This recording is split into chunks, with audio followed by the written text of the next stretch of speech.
everyone for coming out tonight. It's wonderful to see the familiar faces, and it's also exciting to see all the new faces that are here. For those of you that it's your first time here, welcome very much. Thank you for coming, and you're very welcome to be here, and we hope you have an enjoyable evening. For those of you that are here consistently with us over the course of our entire lecture series, thank you for being our supporters. Without you guys, we couldn't be here. We would not serve our mission. So thank you to all of our members. Thank you to all of our people that come on a weekly basis. We're very excited to see you here tonight. We have an extraordinary program that you're going to hear tonight, and we hope that you tell all of your friends about it because there's 2 more sessions to our fall lecture series that are going to be just as exciting as tonight. As we always do, we begin every program here at the Silversides with the Pledge of Allegiance. So everyone please stand so that we can say the Pledge of Allegiance.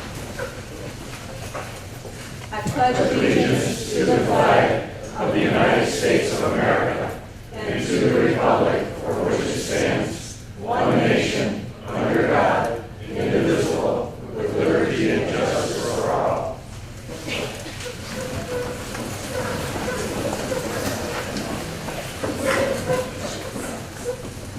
The mission of the USS Silversides is always and first and foremost is to honor our veterans. And we do that here by preservation of our artifacts. As you look outside, you can see our wonderful submarine, our Coast Guard cutter, and you look around the building, all the wonderful artifacts that we have here. The other part of how we serve our mission is through education. And all of you that are here realize that education, no better way to honor a veteran to let them know that their service mattered. Tonight in the audience, we have many, many veterans, and we appreciate the service that you've done for this country. No matter which conflict you were involved in, we appreciate it and thank you very much. Tonight,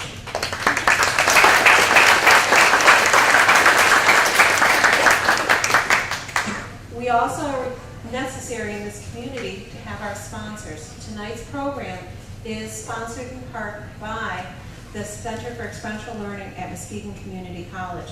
Without support of our community and without support of all of our members like you, we could not bring you all of this wonderful programming. So a big round of applause for tonight's sponsor.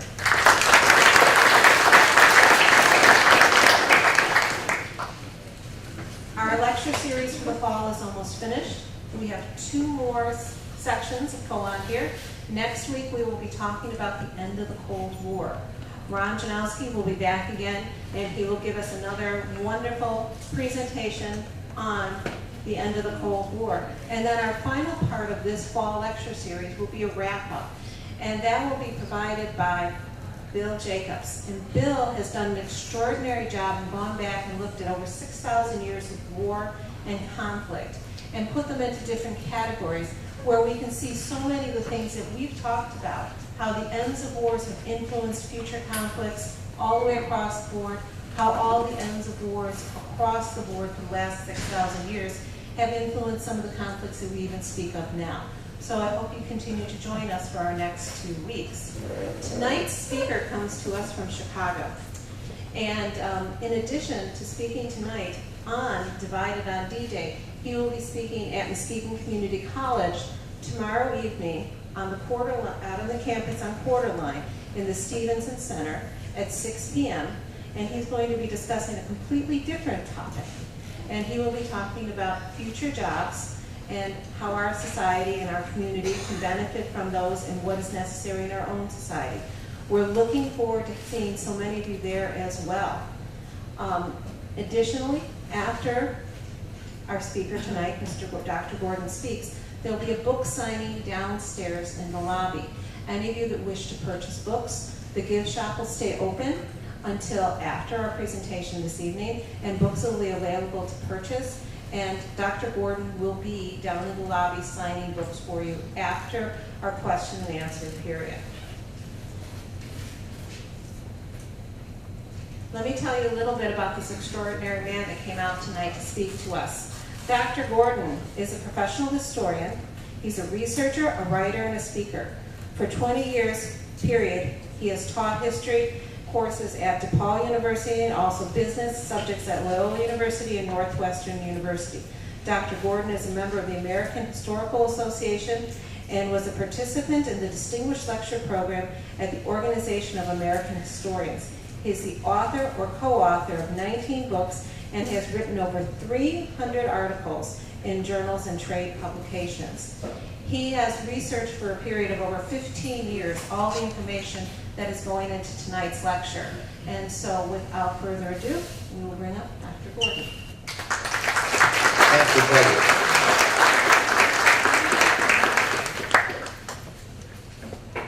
Soldiers, sailors, and airmen of the Allied Expeditionary Force, you are about to embark upon a great crusade for which we have striven these many months.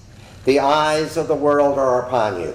The hopes and prayers of liberty-loving people everywhere march with you. These were the words of General Dwight D. Eisenhower on the morning of June the 6th, as 150,000 Allied soldiers from many countries hurled themselves at Fortress Europe. This is the story of the leadership that planned, implemented, and then fought that campaign. Co-authored by David Ramsay, whose father was the admiral of the D-Day fleet. It is the first Anglo-American history of Normandy that's ever been published. So, well, I'm afraid your clicker is not working for some reason. There we go. All right, let's go back one. This is General Frederick Morgan. General Morgan was the British officer who implemented the plan, who made the initial plan for the Normandy invasion. But you should know that the Allies worked on the plan for Normandy starting in 1942. In fact, the Americans wanted to invade France in 1942. Marshall and Admiral King, General George Marshall, head of the Joint Chiefs, and Admiral King went to England and got Churchill to agree. The only problem was we didn't have the troops, nor did we have the ships. The LST that's right down here, we needed hundreds of those to make these invasions, and we didn't have hundreds of those in 1942. So the British told them, no, we're not going to do it. 1943, the Americans wanted the invasion. The British instead said, no, why don't we continue the invasion of North Africa? Because remember, in 1942, they invaded Torch. And then Sicily, Husky. So finally in 1942, at the end, Stalin asked Churchill and Roosevelt, when are you going to do this invasion? Remember, the Russians lost 20 million people in the Second World War. And they wanted a second front. So finally, the Allies, particularly the British, were shamed into agreeing to an invasion. They had their plan called Rankin, which was to encircle Europe, closing the circle, bomb the Germans, let the Russians bleed them to death, and use guerrilla warfare and the underground movement. And then when the Nazis are tottering, then let the Allies invade. The Russians had this joke that the Allies would invade Europe, and when the Russians got to the English Channel, they'd hold up a big sign to the Allies, it's safe now for you to invade. So, Morgan started the plan with a group of American and British officers. And they had an old code name for the invasion called Roundup. Well, that was discarded, and they had to come up with a new code word. So he sent one of his officers to come up with a proper sounding code word that they assigned to each of these invasions. Well, he came back and he said the only code word available was mothball. Well, you know, at that time, they had in Europe and the Pacific many operations being done. And that was the only word available. But Morgan knew that Churchill was not going to be interested, and Churchill had given Morgan a deadline of August 1st, 1943, to submit the invasion plan for Normandy. So he went to see him, and he told him that the code word was mothball. Churchill went right through the roof. What do you mean that the great invasion of northwestern Europe would be called mothball? Do you expect the veterans to be telling their grandchildren that we brought down the Nazis with mothball? If they can't come up with a better code word, I will come up with it.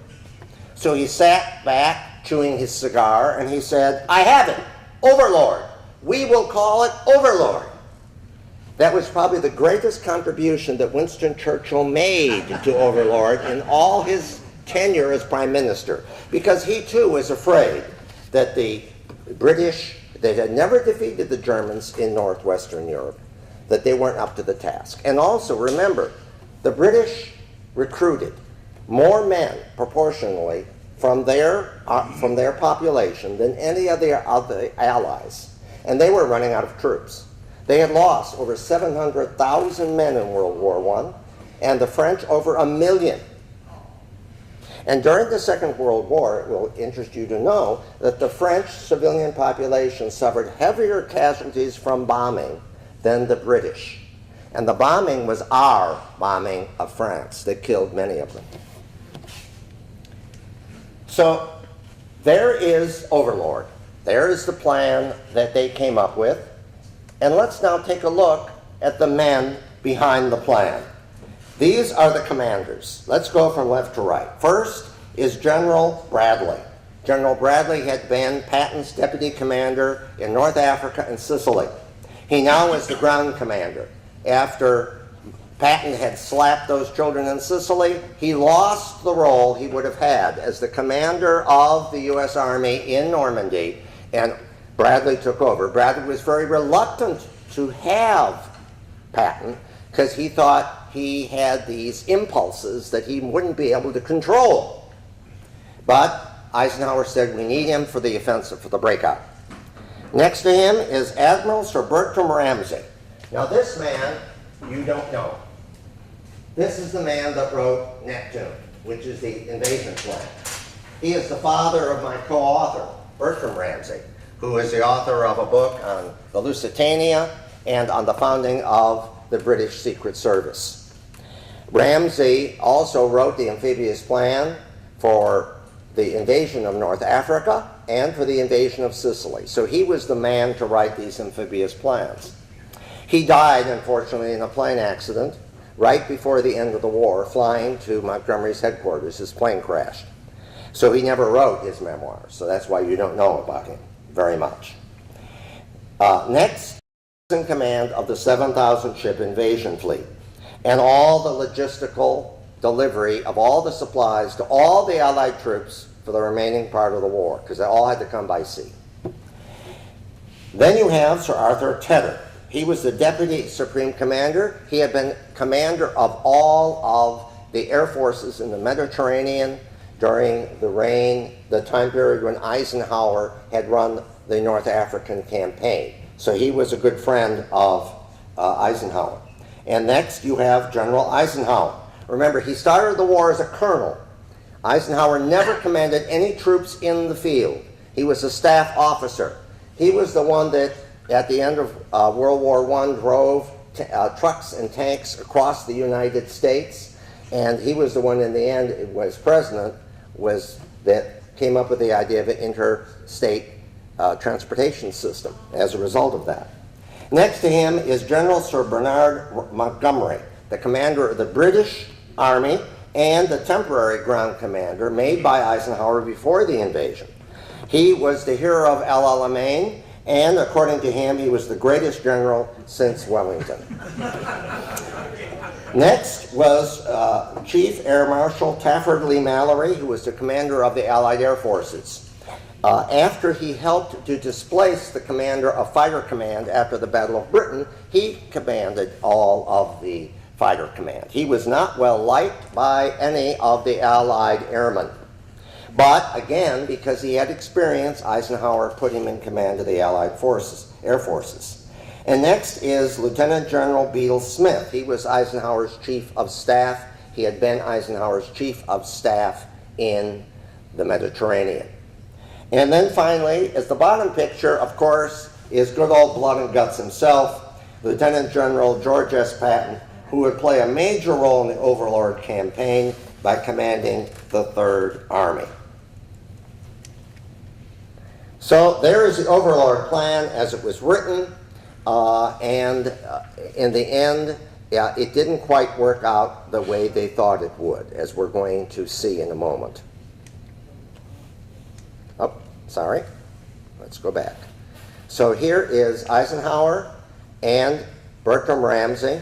This is the headquarters, Southwick Park, right near Plymouth, where the invasion fleet was going to leave. Now, Ramsay wrote this book, Operation Neptune. This is the amphibious assault plan. It was extremely successful. Only one ship was lost on D-Day, and that ship hit a mine off Omaha Beach. Now, Ramsay suspected that the Germans would attack this huge convoy of 7,000 ships that includes all the landing craft, like the LSTs, but the smaller ones too. When they got halfway across the channel, they would be attacked. So that bad weather that you always see and hear about that delayed the invasion was actually a gift, because the Germans didn't have any air reconnaissance. They didn't have any E-boats in the channel because they thought the storm was too bad and the Allies would never come.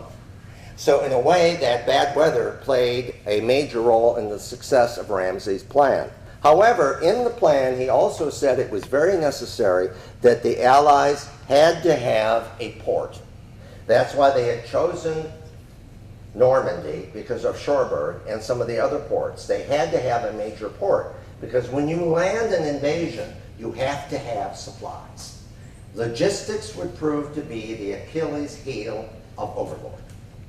And he also said they had to have Antwerp as an operating port before they could invade Germany, or they would not have the supplies to do it. And he was right, as you will see. So now here is Hitler planning Fortress Europe. Until 1942, the Germans didn't have any plan to defend Europe, because remember, they had thought they would take Britain in 1940. Hitler then diverted his attention by invading the Soviet Union in the June of 1941. They thought that would be a 3 or 4 month campaign and the Soviet Union would fall like a rotten apple. Didn't quite work out that way. In fact, in the end, it helped to destroy Nazi Germany.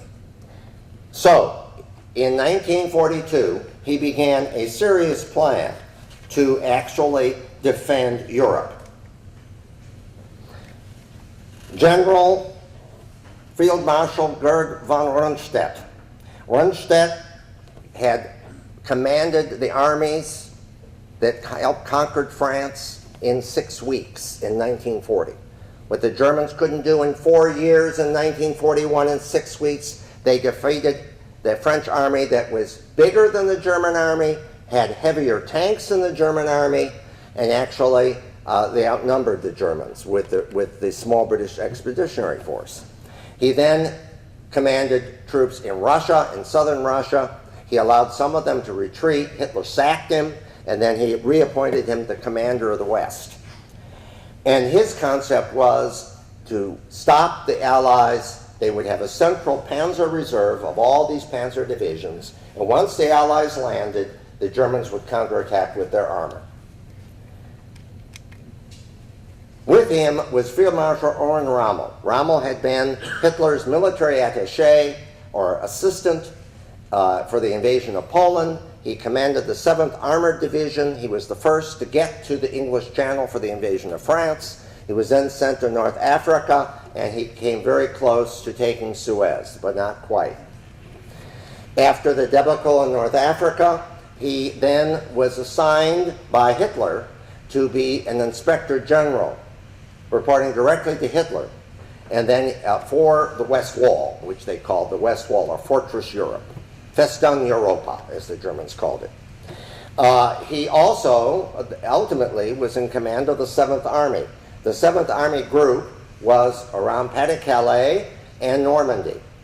Pas-de-Calais is the narrowest part of the channel. That's where the Germans thought the Allies would land because they would get better fighter cover for that part of the coast. His idea was directly opposed to Rundstedt's because in North Africa he had experienced Allied air power. His Panzer Divisions and tanks and equipment had been smashed at the end. And he believed that if the Germans attempted to counterattack, the Allied air power once again would smash the German panzer units.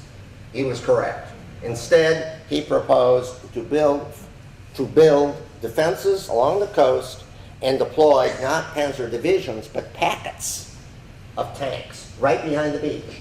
So once the Allied troops landed and they were engaged, then the tanks would come on the beach, mixed in with the Allied soldiers, so the ships could not bombard them and destroy the Allies. That was his concept. Well, there is the German dispositions in the west. You will notice how there's a huge concentration. The most powerful Germans are right here at Pas-de-Calais. Here is Normandy. A lot of these were in the wrong place. And here's this Panzer Reserve. It was around Paris. It's too far away. The Atlantic Wall was a monstrous fortification. 15,000 strong points, 250,000 men. They used a million tons of steel. They poured 20 million yards of concrete. They deployed 50,000 anti-tank obstacles. This is a steel spider wet trap with mines on it. Anti-tank barriers, hedgehogs, twisted steel to rip apart landing craft. 4 million mines were planted. And of course, behind that were 60 German divisions, 7 Panzer Divisions, and 1,600 tanks. Well, here is D-Day, June 6, 1941, the 1,451st day of the German occupation of France and of Europe. And the first troops, of course, to hit right after midnight were 2 American and 1 British paratroop division. They plunged out of the airplanes, landing on the flanks, attempting to seize the crossways that the Germans had flooded all this land behind the beaches. They attempted to seize these crossways so the Germans could not send reinforcements. And on the other flank, go back, on the other flank here, strategic bridges. Because the key to the entire invasion was this city of Caen. All the roads lead to Caen. This is all hedgerow country. This is all swamps, hills, forests. South of Caen is wide open. If they took Caen, the Allies could deploy their massive numbers of tanks. Now, the German tank could not hold up against the Tiger. But for every 1 Tiger, we had 1,000 Shermans. And with complete air power, we would overwhelm them and make all these defenses useless. The Germans would have to just retreat. So the idea was to take Caen on the first day. That was the objective. And that was Montgomery's principal piece of his plan. It says 44 up there. Yes, 1944. Yes, 1944. We'll have questions at the end. So the first beach, of course, was Utah Beach. Let's go back. Okay. Utah Beach. And on that day, what happened was they landed in the wrong spot. In fact, if you go to Utah Beach, what you will find, the spot they were supposed to land in was heavily fortified. They landed by accident in a gap in the German defenses. The reason why is the pilot boats that were guiding them in drifted. The current drifted and they landed in the wrong spot. 2 of the pilot boats were sunk by the Germans and they landed at Utah Beach. Now, General Roosevelt, who was the grandson of Teddy, the son of Teddy Roosevelt, he landed with the troops and he saw the mistake, but he said, we're not going to deviate. This is where the war starts, and they went from there. In fact, the greatest success on D-Day, after all this planning, was Utah Beach. That was the only beach that basically secured their objectives on the first day, and it was because it was a mistake. Now let's go to, well, there was Utah. Now we're going to go to Omaha Beach. Well, now Omaha Beach is in the middle. Let's take a look at this again. Let's go back. Here in the middle, here is Utah, and here's Gold, Juno, and Sword. Omaha Beach is one of the worst places in the world to land because it is a huge crescent amphitheater with bluffs 100 to 150 feet high. Why in the world were those idiots trying to land troops there? Well, take a look at it. Let's say they didn't. If they just had Americans here and Brits here, what would happen? The Germans would concentrate here, and then they'd concentrate here, and that'd be the end of the invasion.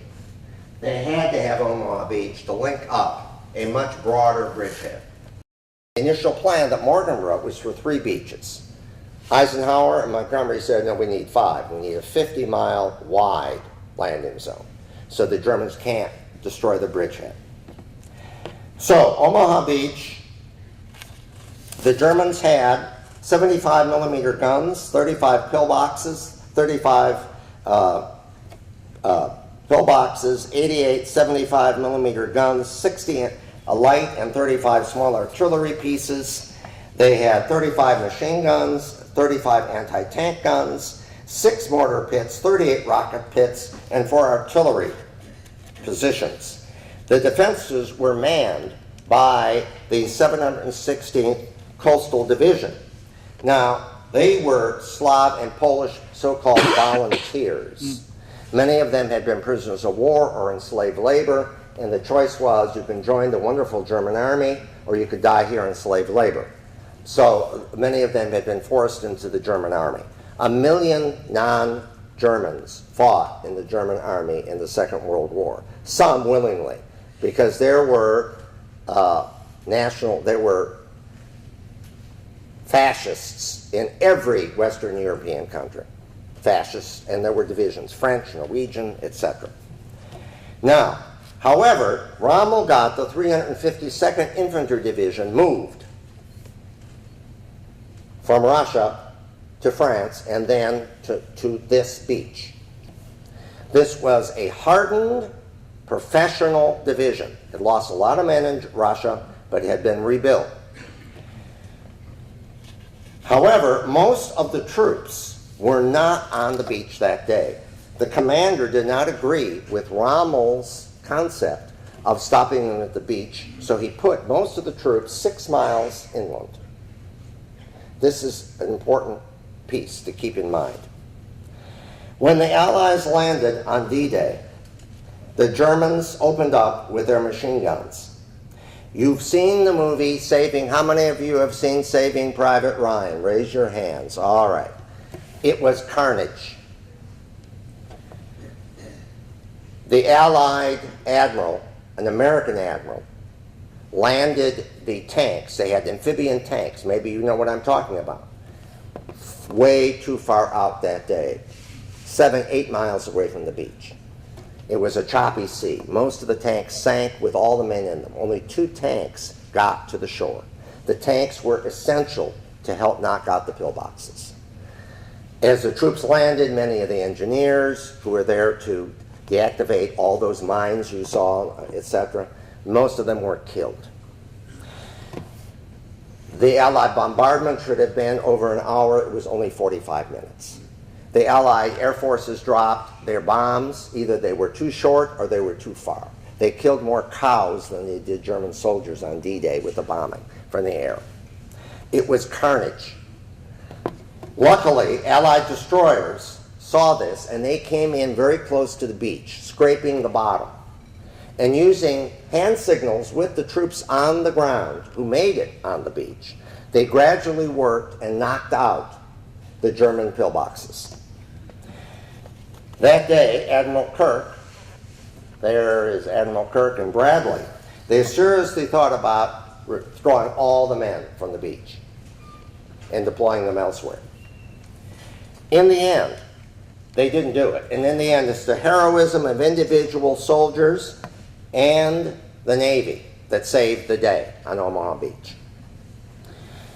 Of the 3,000 men who died, I'm sorry, the 5,000 men who died on D-Day, 3,000 died on Omaha Beach. It was a very close thing.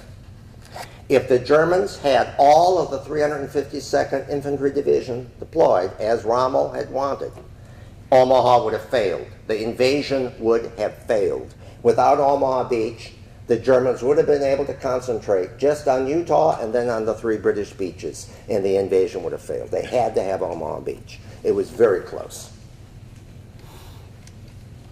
The British beaches, Gold, Juno, and Sword. On Gold Beach that day, the British landed in rough seas, the 50th Infantry Division. The defenders were so-called Russian volunteers.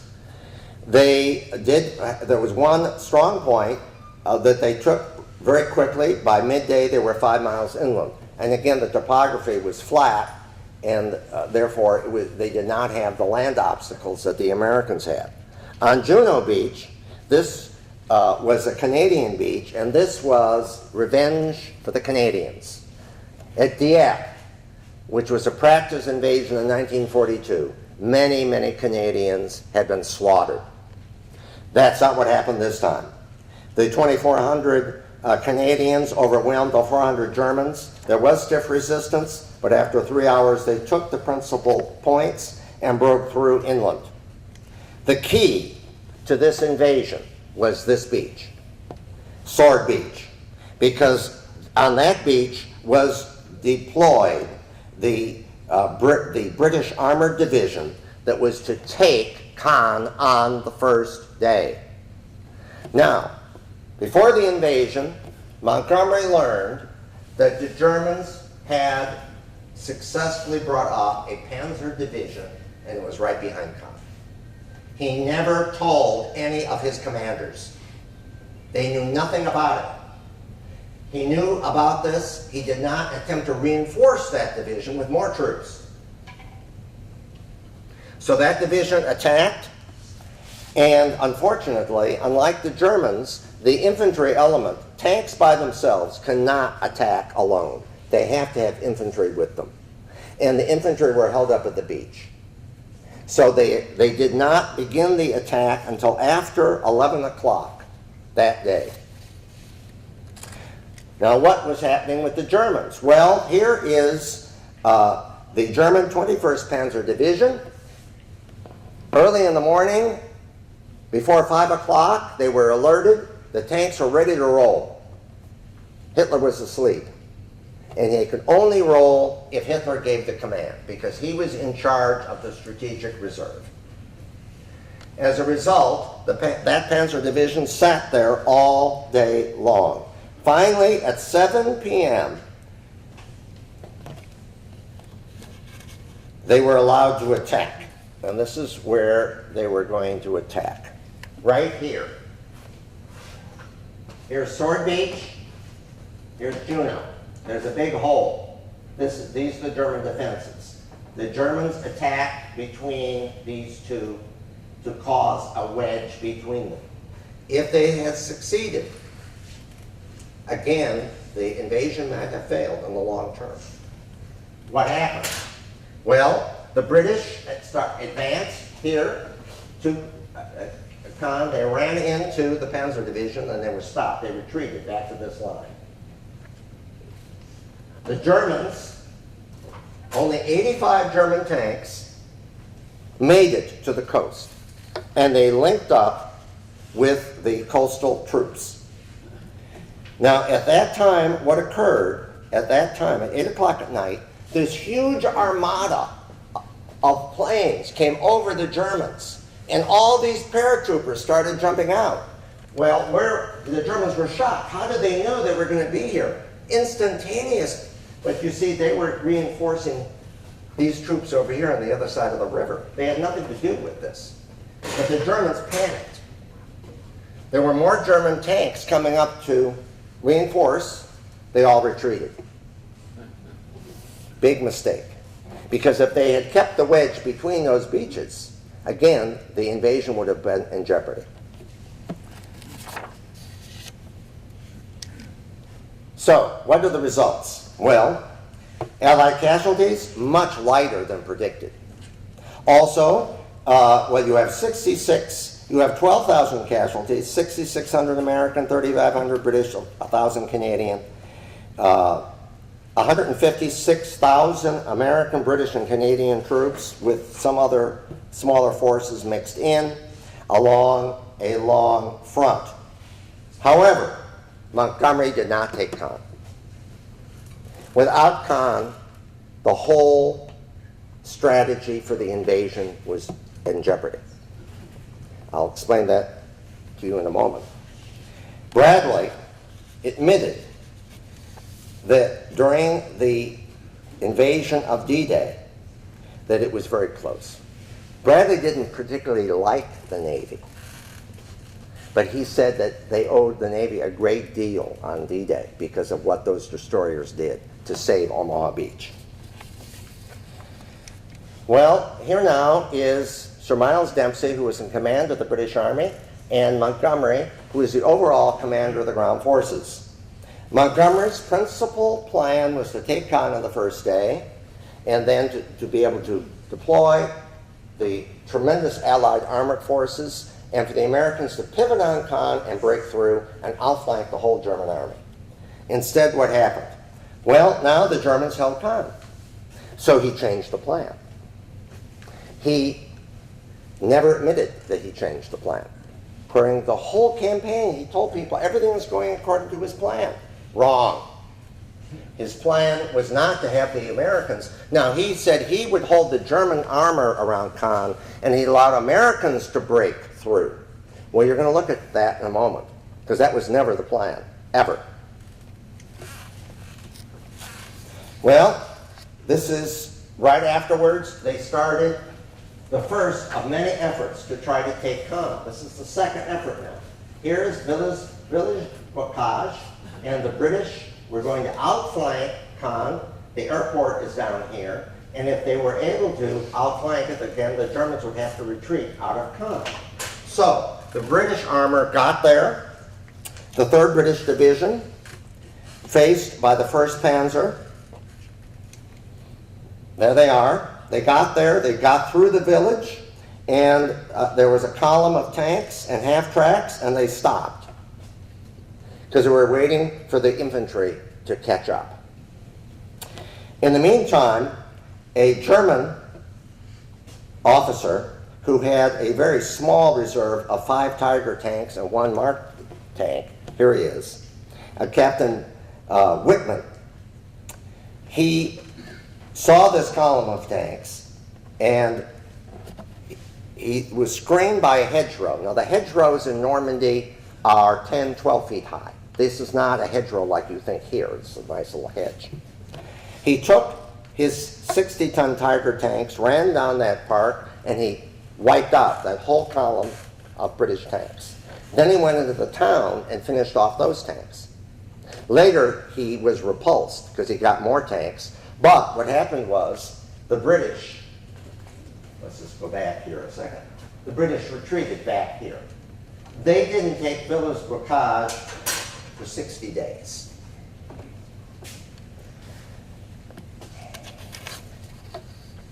So,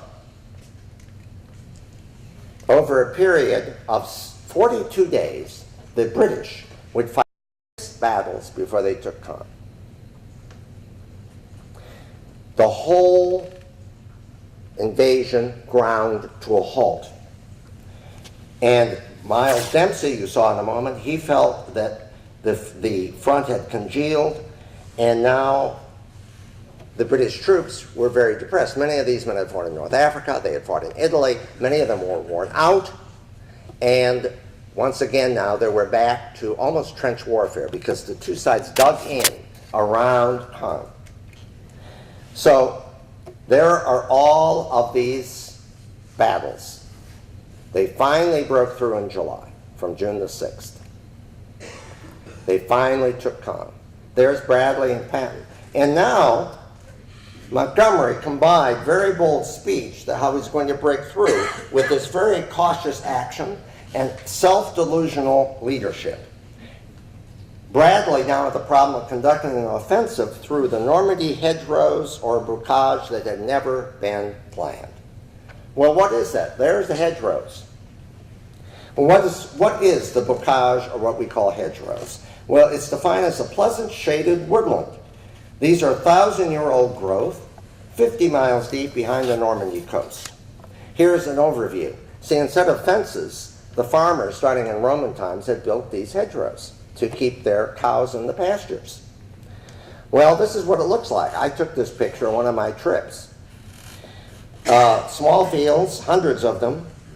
You have a hedgerow with a base 3 to 6 feet, hawthorn, brambles, trees growing to 20 feet. Here now is how we were fighting in them. They didn't have the equipment, they didn't have the training, and there was no way they were going to make a rapid breakthrough. And they had to fight only a few yards at a time. The Germans called it a dirty bush war, and they were used to fighting in terrain defensively. They learned, many of these troops had been in Russia, and they used that. And Hitler ordered them to dig in. He also ordered his panzer units to dig in. They were fighting a battle of attrition, in other words, which they were going to lose in the long term. And of course the British couldn't fight a battle of attrition because they were running out of troops.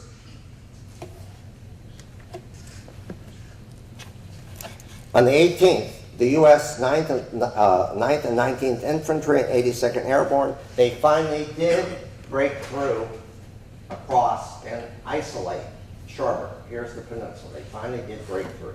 Okay? But it took them a hell of a long time and many casualties. Meanwhile, how were all these supplies being brought in? Well, they had the Mulberry, the artificial harbors.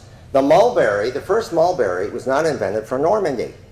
It actually was invented during the First World War, and the first one was deployed in Singapore. The British floated one all the way to Singapore. Of course, it didn't help Singapore much. That fell to the Japanese, if you remember. But they used this for both the American and British beaches. The LST that you have here came up to these artificial harbors. They landed 29 tons of supplies, 58,000 vehicles, 34,000 troops. Unfortunately, on the 19th to the 22nd was a storm that was a winter storm that destroyed the American Mulberry, and they couldn't use it, and they repaired the British one. And beyond doubt, it was the most complete and intensive and best planned storm that Hitler could have ever had. And instead, what occurred was that the Allies now, let's go back. The Allies now had to come up with a new way to land troops and supplies. And what did they do? Well, your LST, sitting not far from here, was one of those vessels that rolled up right on the beach. Though, at first, it really did slow down the landing of equipment. But after 1 month, they had landed, by the end of June, 1 million men, 200,000 vehicles, and 700,000 tons of supplies by using the LST on the beach. Now, in the meantime, the Allies did attack and take Cherbourg. But the Germans completely demolished, beyond the most complete, intensive, and best planned demolition job in history. That's what Admiral Ramsey called it. The port was useless. It was not open until late September. And by then, the Allied front was far, far from Normandy, so it was basically useless for their needs. So by the end of June, a stalemate had developed. Rundstedt wanted to retreat and regroup beyond the Seine. Hitler absolutely refused to do this. The Allied casualties had reached levels now approaching World War I casualties on the Western Front.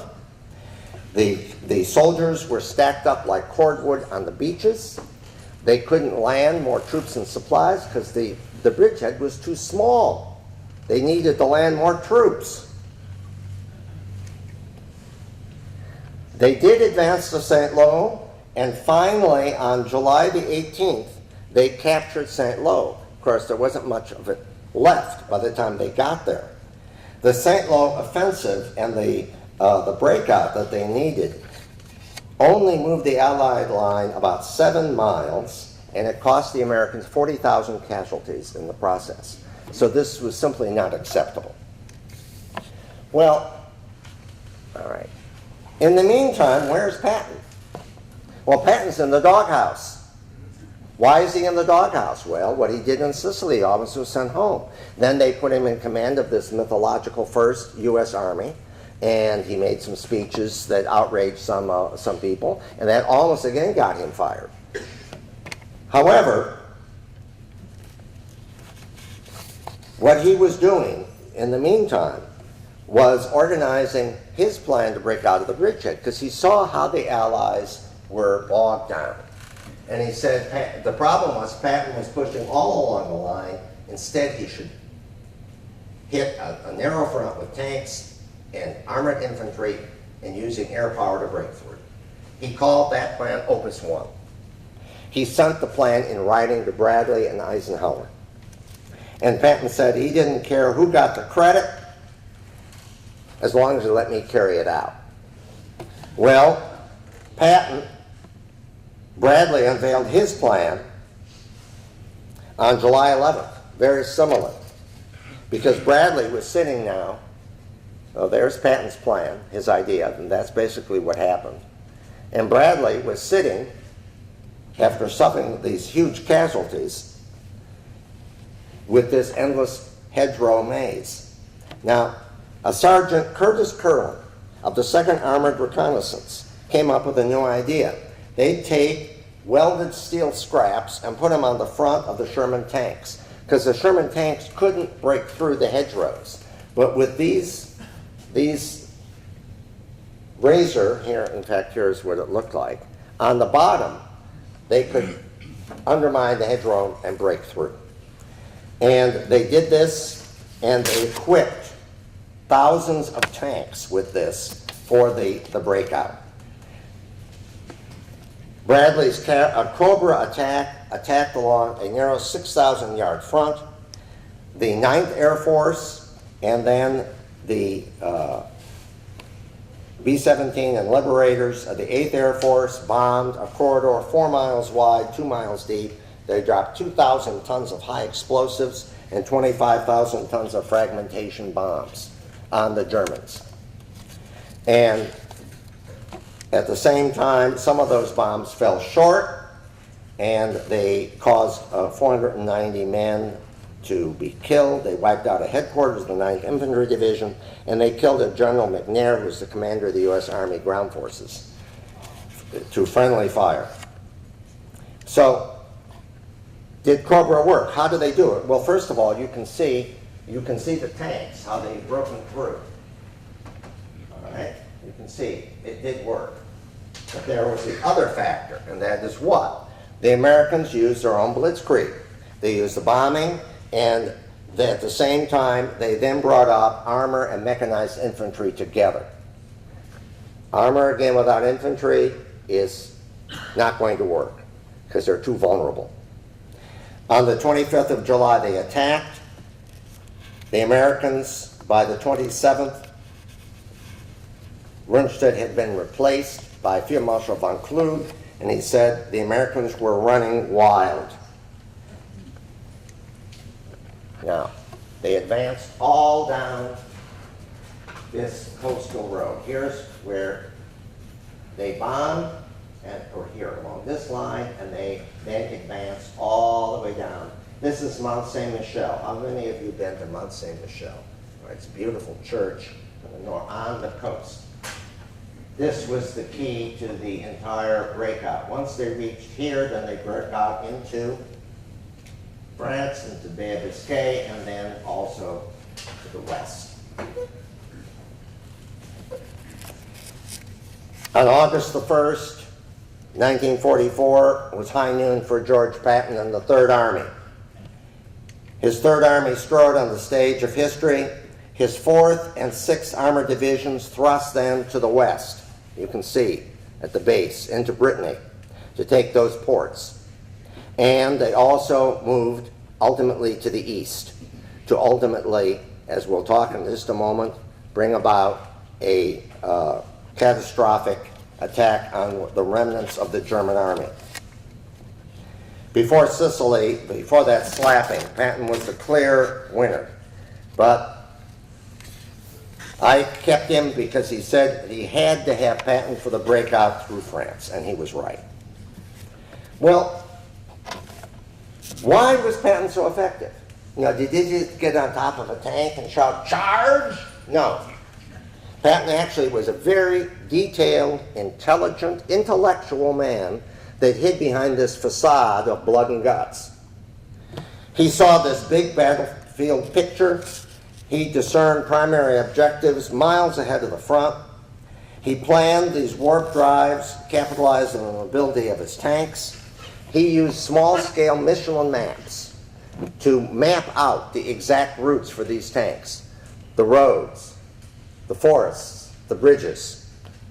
He memorized these details. While in England, he studied the invasion routes. In the field, he carried a special 10 by 20 waterproof map. All the features were marked with secret codes. He had radioed his headquarters with code numbers for unit action. His leapfrog tactics were simple. The troops advanced, they encountered opposition, they left troops to hold that, and they would flank it and go around it.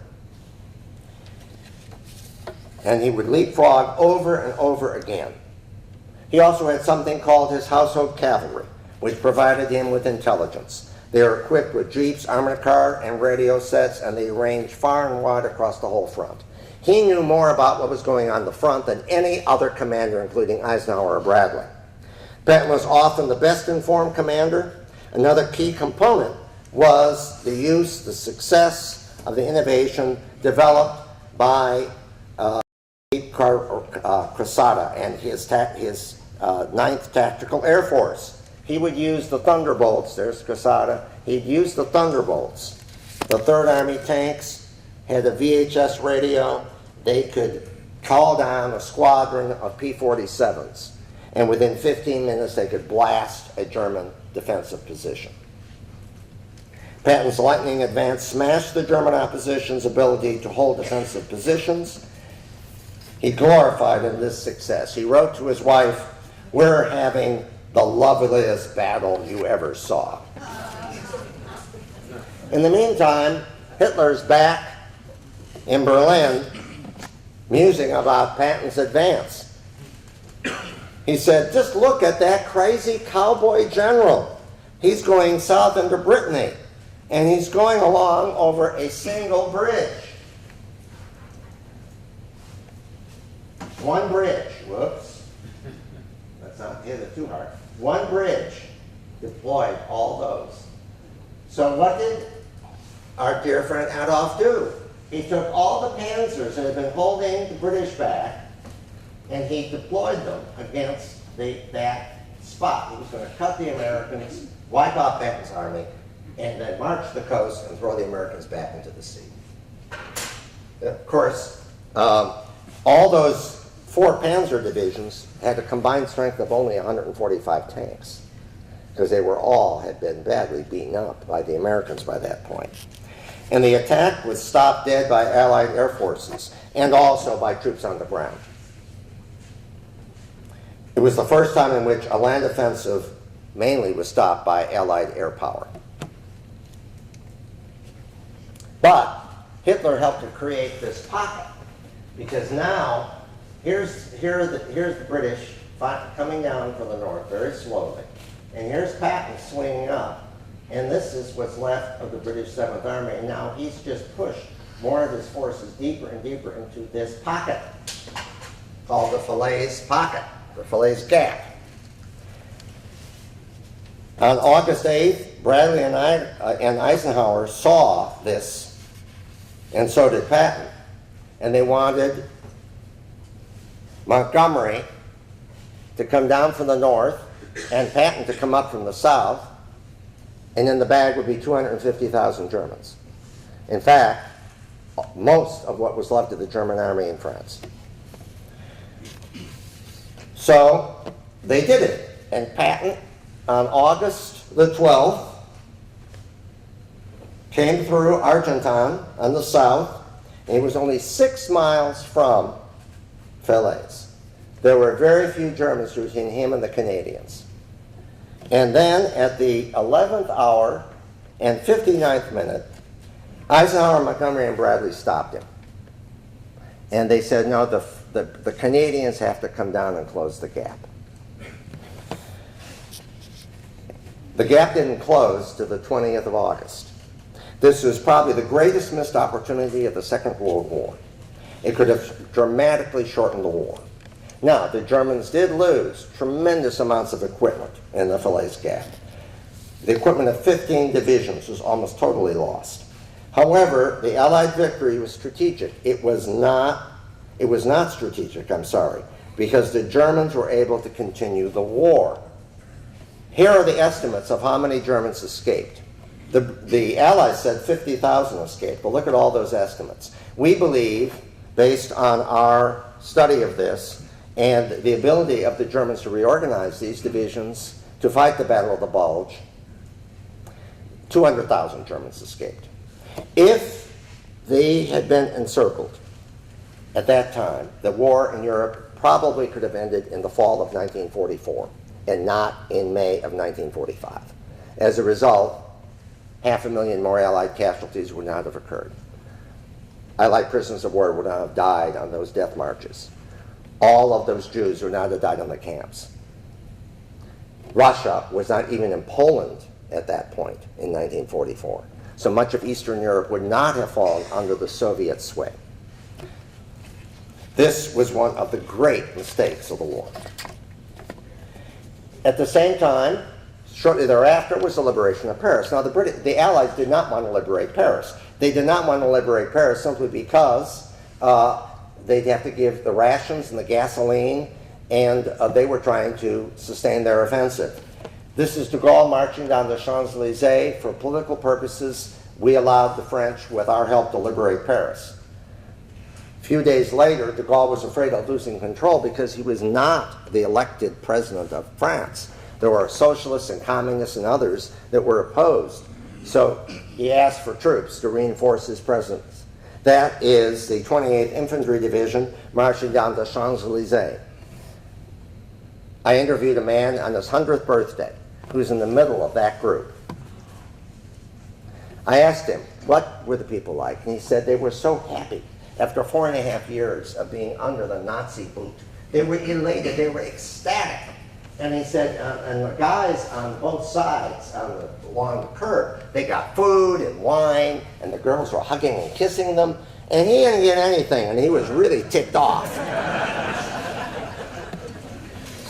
In the meantime, Patton had advanced 400 miles in 26 days.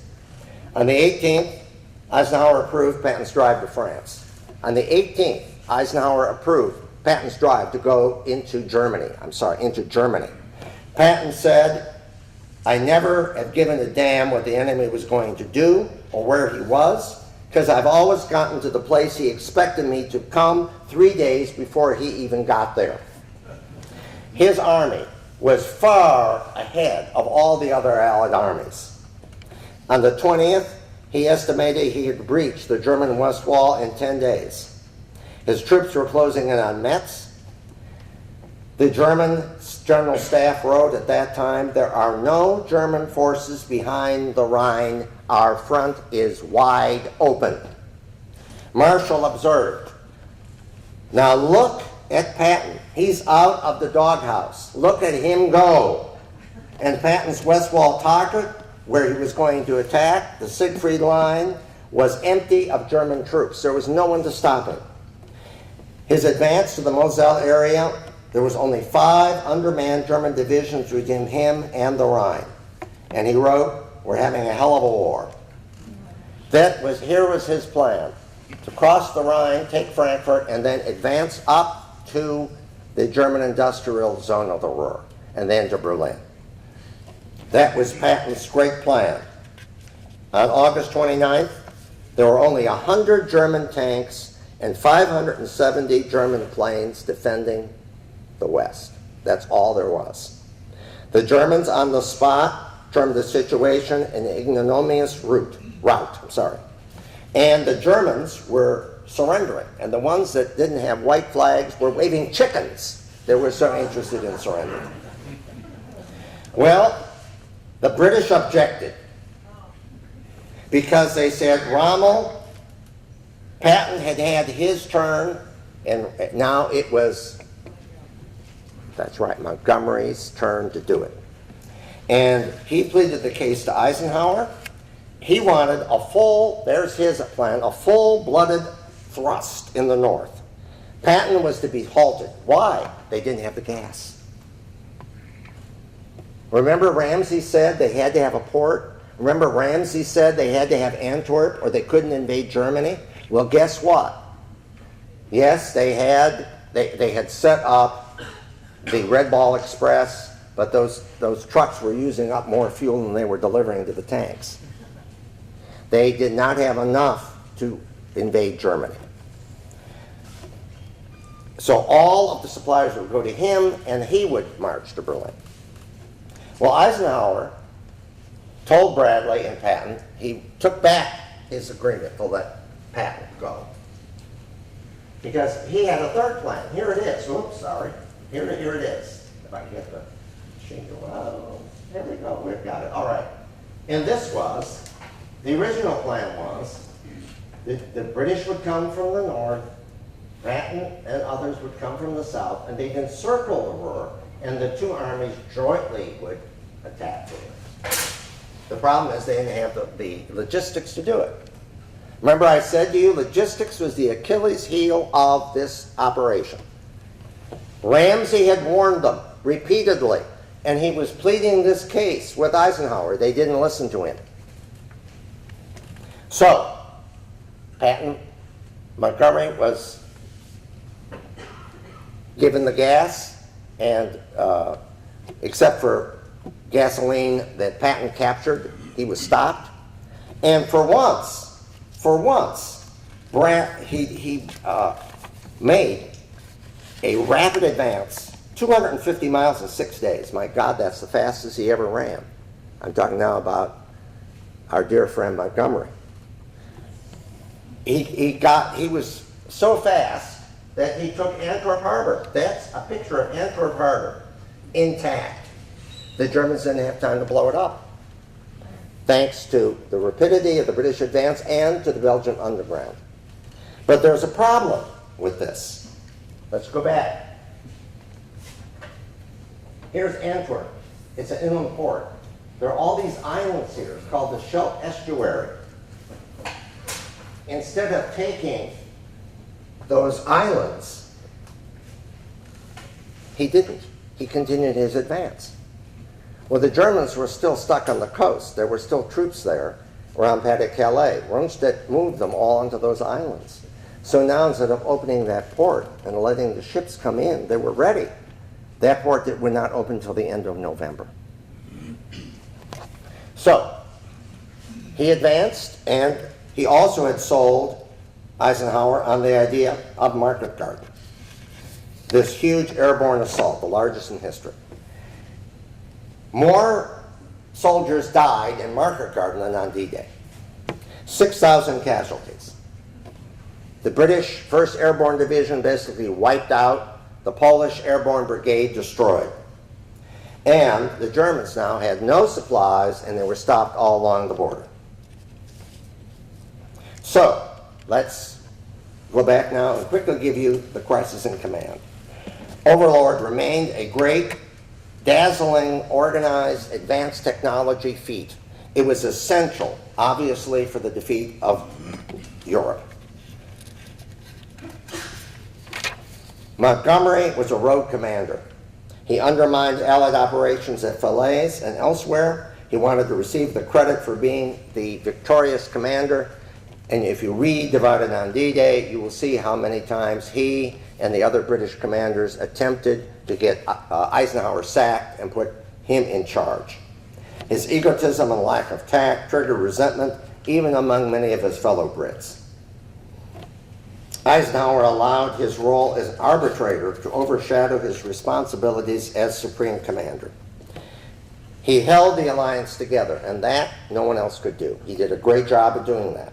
But he failed to use his authority to rein in rebellious subordinates. Bradley was a debatable commander, but he waited too long to involve Patton in Normandy. And then he erred in stopping Patton at the Falaise Gap. Patton was the maverick, the grandstander. His lapse of judgment in Sicily caused him to be sidelined when he was most needed. He was not the commander of the U.S. ground forces. If he had been so, he would have had direct contact with Eisenhower, and things might have worked out differently. But alas, he did not. Patton was America's best offensive general in the field during the entire war. Ramsey was an affable commander. He did get along with all of these men, and his amphibious assault plan was flawless. His advice on logistics and the importance of opening Antwerp were ignored too late. That installed the entire campaign and delayed the war going into 1945. So what are the top lessons we can learn from this Overlord campaign? Number one, victory is won by the side that makes the fewest mistakes. We made many. The Germans had Adolf Hitler. That helped to weigh down on their side. They never recovered from that. Overlord was necessary for the Allied victory. The Russian army and bombing was important, but it would not have guaranteed Germany's defeat.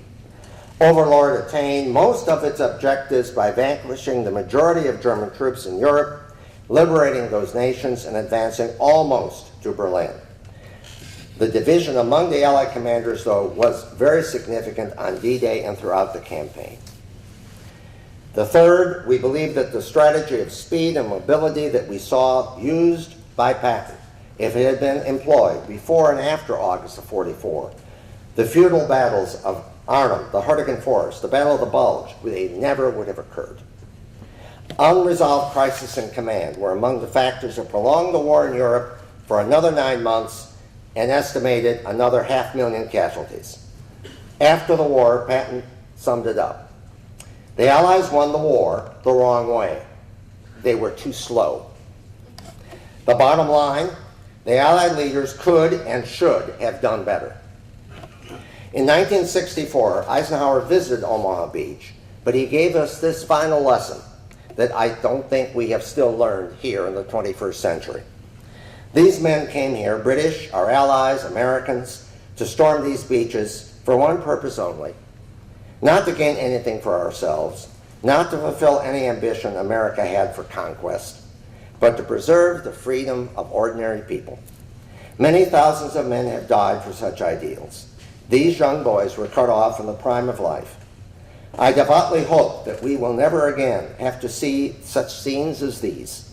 I think, I hope and pray that humanity have learned we must find a way to gain peace, eternal peace for this world, and to delay the tyranny of each generation as it arises. A vital lesson that we still have not learned. Thank you very much. Now we have time, I think, for some questions. And I have my associate here with a mic. So let him come first. Why don't we start out right here in front, and then we'll get to the back. Don't worry. Why were the Canadians held back, or why were the Americans held back at that critical time when the Canadians were told to go, and I don't remember the exact battle, but it was early in the invasion period, when the Americans were coming from the southwest. And the Canadians are coming from the north because they were fighting against the German panzer units. The Canadian Army had been increased, like ours, dramatically. They had a very small army and a very tiny officer corps. And many of their officers were not very well trained. They performed much better as the war went on. But Montgomery threw inexperienced Canadian troops and held back seasoned British troops in reserve, who probably could have broken through. and close that gap. And he didn't do it. All right. Again, it was a mistake that Montgomery made. Look, Montgomery was not a bad general. He was a good general in many ways, but he should never have been the British ground commander. And he should never have been involved with overall command. That was a big mistake that Eisenhower made way before that. This was at the end of 1943 he asked him to do it, because he felt inadequate because he had never led troops. Yes, in the back. Rama was forced to commit suicide was because of his failure to stop the Allies? No. He was implicated in the assassination plot to kill Hitler. And they found out about it. And they came, he had been severely wounded by a British fighter plane, strafing his staff guard. And he was in Germany recuperating at home. And they came and offered him a choice. He could go with them and commit suicide, or they put his son and wife in a concentration camp and kill him. And he'd get a ludicrous trial before a people's court, and they'd kill him anyway. So he took the hard way out. And they never, no one really knew that. I have a German friend who was a professor of mine, who was a little boy then, who knew Manfred Rama. They were in school together. Manfred was Romel's son. And they marched in Romel's funeral parade in Ulm. Ulm is where Einstein was born in Ulm. And Ulm is where Rommel was buried. I've seen Rommel's grave. So, no, that's why Rommel had been wounded and then implicated, and Hitler killed a lot of people from that assassination plot. Next question. Yes. What did they do with the German dead, and did they take any prisoners, and where did they go? Next year, this leads right into something I wanted to talk about anyway. I will lead a tour for the 75th anniversary of Normandy to the Palm Springs Air Museum. This will be a 10-day tour. It is organized by a travel agency, but people will be coming from all over the United States, starts in Paris and then goes through Normandy to Mont Saint-Michel. We'll go to also Chartres Cathedral and in Paris. In Normandy is a huge German cemetery, and they're buried 7 deep. Underneath each Iron Cross, there's a huge Iron Cross at the front of the cemetery, and then all these smaller Iron Crosses. Remember, 75% of all the casualties in the German army in World War II were on the Russian front, right in the east. There's a foundation, it has nothing to do with the government, that runs all those cemeteries. So, that's, the Germans lost hundreds of thousands of men because of Hitler's stupidity to fight this war of attrition. And they did stop us. I mean, they were very tenacious fighters.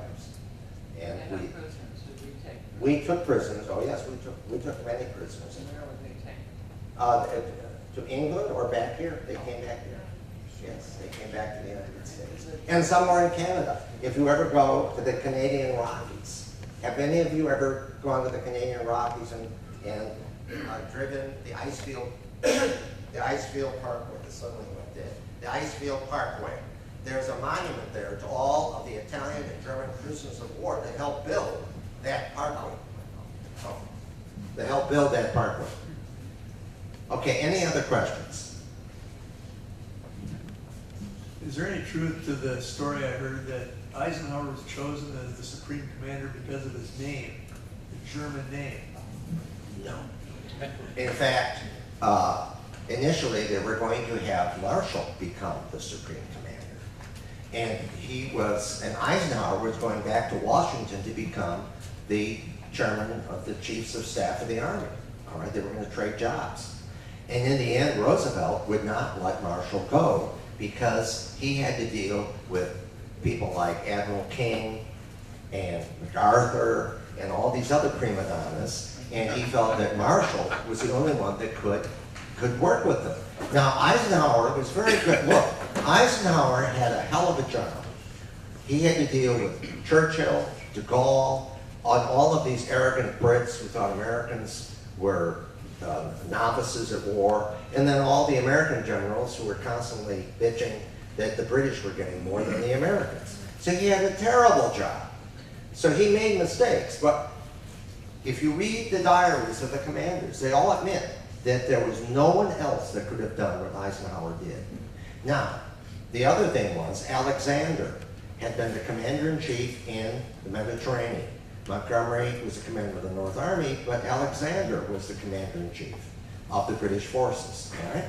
And Eisenhower was the supreme commander. Eisenhower wanted Alexander because they got along very well. And Alexander would have been appointed, but Churchill got pneumonia after one of these big four meetings, and he was at Marrakesh when they made the choice back in Britain. And some of the Brits didn't want Alexander because he came from a noble family. And the socialists objected to that. And therefore, he was not instead. And then you should also know that the fact that Montgomery was the head of the 8th Army at El Alamein was a pure accident. The general that was chosen when Churchill went down to North Africa, they had just lost Tobruk, which was a huge, big base. And Churchill was afraid that his government would fall. All right? And so he fired Auchinleck, and he appointed another general. And Churchill was there, and this other general went to the front in Churchill's plane. Well, the Germans found out, and they shot down the plane. They thought they were going to shoot down Churchill. They killed him.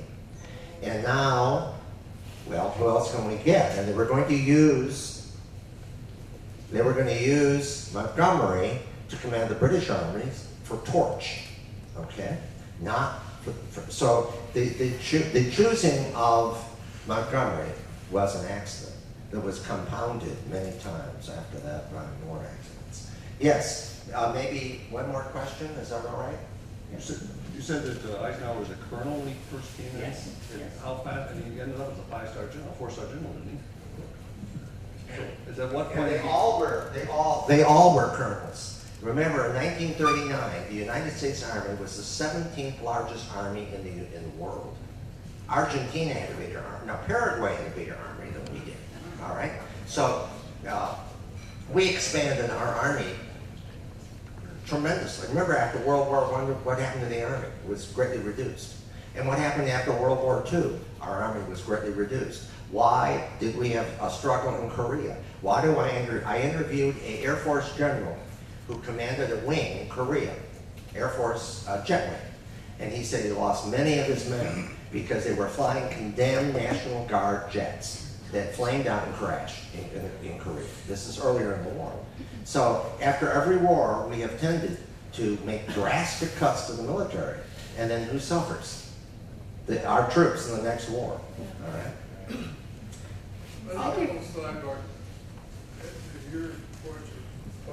I don't know if anybody's ever heard of the RSD TV. They have a show on Fridays called Texas Country Reporter. Well, in this town in Texas, I can remember names, but there's a lot of German POWs were brought to this town, and they interviewed a guy that stayed here. He was a German, stayed here, and he went to work for one of the local ranchers or farmers. He now runs the ranch, and I mean, he's just been here forever. It was a lead. There were many Germans who did not want to go back to Germany. Right. And then and there were also hard Nazis who would execute and kill Germans who didn't want to go back to Germany. All right. So it was a very mixed bag. All right. It's got kind of an interesting little story. Oh, it is. It's fascinating. A little plug for the museum. On our first floor, we have an exhibit that addresses this very topic of prisoners of war, different types of camps. So our members can come by and watch that any time that they would like, but it is something every time I show it to groups, they go, huh, I didn't realize we had prisoner of war camps right here in Michigan. So I invite you to come back and do that. Thank you so much for You're very welcome. speaking to us. And I'll be downstairs now. And I'm going to ask, before you guys go, we'll let him go downstairs. He's going to be at a table signing books. We have books available for purchase. After he's gone through, since he can go first, everybody else can go down and have your book signed. And maybe while he's making his way down, would Professor Maniatis or Professor Troutman care to remind everybody what's happening tomorrow? We're doing a little time travel tonight. We went to the past. Tomorrow we're going to the future. This man's got you covered everywhere, right? Thank you very much. We've got a great audience. Thank you. Professor Gordon